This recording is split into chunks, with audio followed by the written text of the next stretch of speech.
Élodie est une passionnée d'histoire. Et je oui. crois qu'Élodie a une petite fable, enfin quelque chose. Une longue, elle fait 2h30 environ. Allez, Mais on est en direct, alors je fais ce allez-y. que je veux. Ça s'appelle Le pan, l'autruche et les poulets. Très bien. Ah. Attention, Là, on est dans la culture. j'ai mis 4 jours. Hein. Allez-y. C'est en alexandrin. Il y avait une fois, en royaume de France, évoluant aux côtés de ses contemporains, un banquier jouvenceau, oui, mais plein d'élégance, qui de son beau pays se rêvait souverain. Je vois pas de qui vous voulez parler.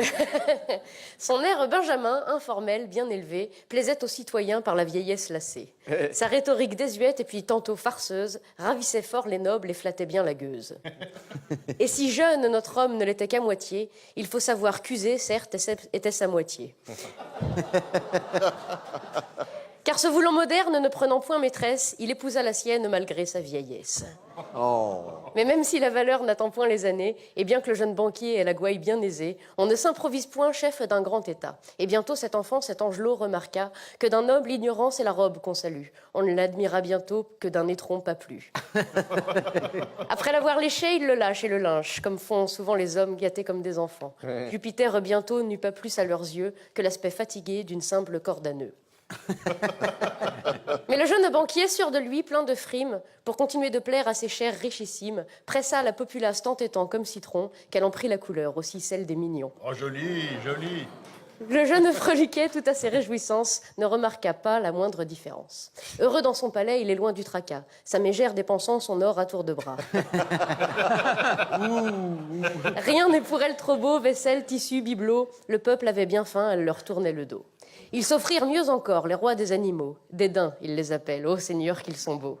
Et pendant que le peuple assemblé dans les rues, vers son précieux palais plein de rage se rue, notre jeune banquier à l'ego invincible, qui de la bourse des pauvres s'était fait une cible, refuse encore d'entendre le grondement sonore, comme celui d'une rivière quand de son lit elle sort. Aucun barrage n'y fait si elle est bien dehors. Et les poussins alors se mettent à crier, empêchant les puissants dans leur couche de ronfler. Mon roi, faites les taire, par pitié, muselez-les. Ils meurent de faim, ils crient et nos nuits sont gâchées. Ô sire, regardez-les, leur piètre éducation ne leur sert même pas à crever sans un son. Mourez chichement, dites, et mettez la sourdine. Leur râle, lorsqu'ils trépassent, c'est une porte qui couine. Ils sont là, ils se tordent, comme ils sont ridicules. Ces illettrés ignobles dans la boue gesticulent. Ah, je m'attendais à une autre ligne. C'est pas grave. Une autre fois. Mes amis, n'ayez crainte, leur répond le rusé. Il leur arrive parfois un peu fort d'aboyer. Mais ce sont mes moutons, mes agneaux, mon troupeau. Ils finiront de même par rentrer bien au chaud. Mais voici maintenant qu'ils retournent les carrosses et détruisent les maisons. Deviendraient-ils féroces? Alors le grand seigneur, dans une allocution, le dos bien droit tendu comme une institution, les deux mains pleines de doigts bien à plat sur la table, leur jeta quelques miettes avec un air aimable, croyant en faisant taire leur petit estomac, calmer aussi la rage dans leur cœur scélérat. « Je ne vous ai pas compris, je ne vous écoutais point », récita-t-il au peuple qui serrait les poings. « À renard endormi, rien ne tombe dans la gueule, retournez au labeur, je vous trouve bien veule. Ah, vous aimez la rose, supportez-en l'épine, mais ne troublez donc point la quiétude citadine. Dans notre ordre social, chacun reste à sa place, vous voulez en changer, je vous ris à la face. Cassez, cassez, cassez, et nous reconstruirons, et je vous répondrai de la bouche de mes canons. Vous voulez un discours, je peux en écrire 100, je peux même faire en sorte que vous m'aimiez quand je mens. Je vous endormirai à grands coups d'entourloupe, car c'est toute une armée que je garde sous ma coupe. Vous vous fatiguerez et rentrerez au champ, bien avant que je tremble, pauvre petite Jean. Il est vrai que le pan peut oser faire l'autruche, se pavaner gaiement tout en gâtant sa cruche. Mais si un jour, lassé comme le peuple citron, son armée de poulets abandonne le patron, alors le jeune souverain saura bien entendu que même sur un trône en or, on est bien que sur son cul.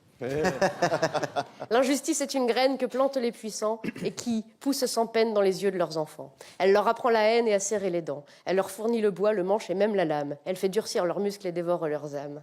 S'ils perdent des batailles, ils reviennent à la charge. On les traite en racailles, on s'étonne qu'ils enragent. Donnez-leur le bâton, ils relèvent le menton. Opposez-leur des chars, ils reviennent plus tard. Ils se tairont 10 ans, 20 ans, 30 ans peut-être, mais toujours la révolte finit par renaître. Regardez en arrière dans notre propre histoire, car c'est là que se cachent les leçons et l'espoir. Oh là là!